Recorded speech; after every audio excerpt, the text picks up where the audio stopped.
All right, when you're in school, really at any age of being in school, you're surrounded by a kind of a built-in community, right? But as you get older, many find it hard to make friends organically. So the old joke, and this is one of my favorite, the old joke goes something like, Minnesotans are happy to tell you directions to anywhere except their own house. Which is pretty accurate. Alluding to that the Minnesota chill is a real thing. A lot of people do experience it among moving here. So Dr. Karin Ryan's here, a psychologist with Nystrom and Associates, to talk more about making friends as an adult. I mean, am I wrong with the Minnesota thing? It does. Tough nuts to crack. It does seem to be that way. It does. But not only a problem for maybe people who are new in Minnesota, but for people who are here already. You don't have to be a transplant. Yeah, because there's so many reasons. You think about if we've been really busy in our career and we've been working hard for 2 decades, 3 decades, 4 decades, and now we've got some time, and it's, oh my goodness, like those friendships kind of filtered out. Or some research shows that a lot of Minnesotans make their friends around like age 21. Well, lots can change and our interests can change, and so we might then find ourselves in need of some new friends that have more shared interests and kind of values. Well, even kids, even having kids, because sometimes you can, once you have a child, you're kind of in their bubble for X amount of years until you're comfortable leaving them, you know, with a sitter or a grandparent or whatever. So that's another factor in it. Exactly. So when they're little, it's hard to get out, and then when they're older, you're just going to their events and not having as much time for your own interests and events. Yeah.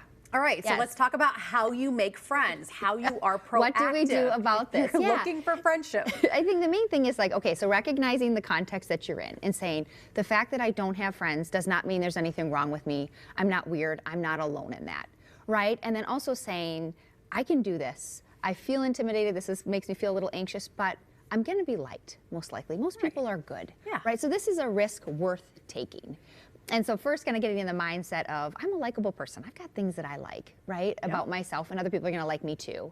And then I think what's really helpful is to check in and say, what are my interests and hobbies? And then what am I going to do once I identify those things? Okay. Because we have to be proactive. I think about like an interest or a hobby in a way that like I kind of go about meeting a ton of people is walking the dog. Yeah. In the neighborhood. Everyone else out there automatically has another interest because they've got a dog, right? So there's a shared connection. Yeah. Perfect example that happened to me was I was walking my dog and our dogs were kind of wanting to play, and she goes, do you want to just come in my backyard and let them just go? And I said, sure.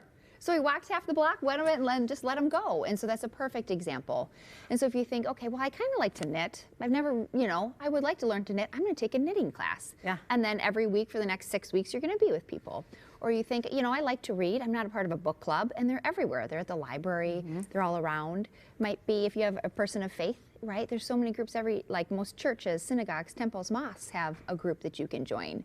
And then you're going to be in a place doing something that they have a shared interest with.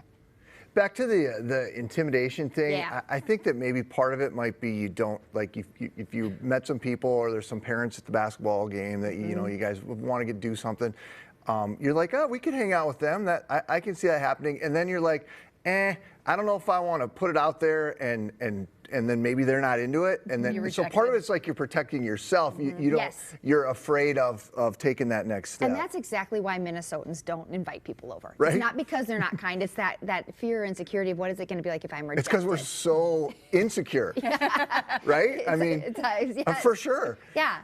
And so what I think is helpful to remember is it's repeated interactions that build friendships. And so it's not expecting it to happen overnight, right? That Minnesotan's not going to offer like a get together the first time you meet. But if you sit next to them or you start talking and you share a little more about yourself and you ask them a little more questions, it's going to organically build. And then it might be, hey, would you ever want to grab coffee after? Or you want to do this? And just taking that risk and asking. And so it's giving it some time and those repeated interactions, and then just taking that risk to ask. How many times do you ask and it doesn't happen?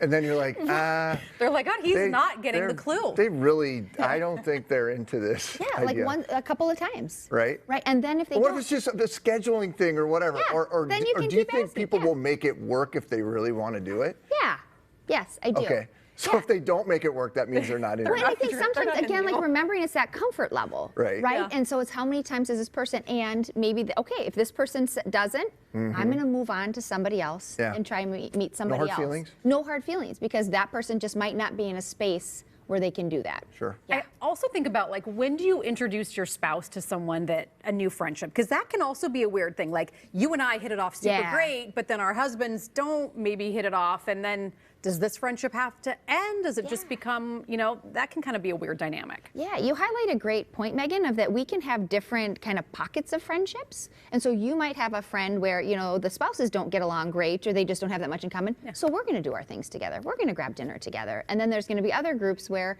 the couples really enjoy each other and have that time together. Or times when let's bring all the families together. Yeah, the kids right? too. Like, oh, it might be kind of hard to maintain a conversation just adults. But if the kids are there, okay.